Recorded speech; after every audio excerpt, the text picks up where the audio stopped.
tere! Piret üldiselt toetab vanematele laste eest hääle andmist, aga arvab, et see on raskesti ellu viidav.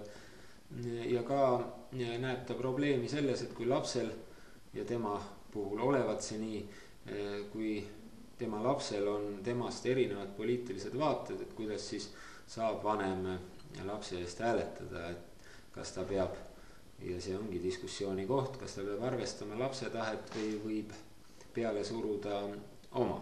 Ma arvan, et see sõltub väga palju pieteeditundest nende laste suhtes. Teismelistel on tihti juba oma arvamus ja nendega ka poliitiliste valikute arutamine on just perekonda liitev tegevus. Nii et kindlasti arutage, argumenteerige.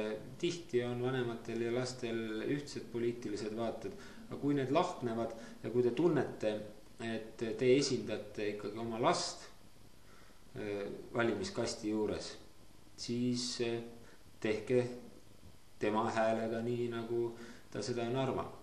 Aga see selline vasturääkivuste või mõnes mõttes arvamuste lahknevuse probleem tekib ju ainult teismeliste puhul.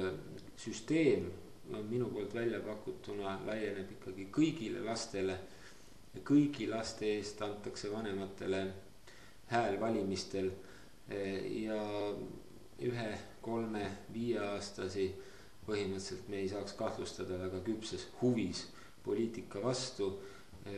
Nii et Pireti välja toodud probleem on mõnes mõttes marginaalne kogu seda ligi 300 000 häält, mida vanemad hakkavad esindama arvestades.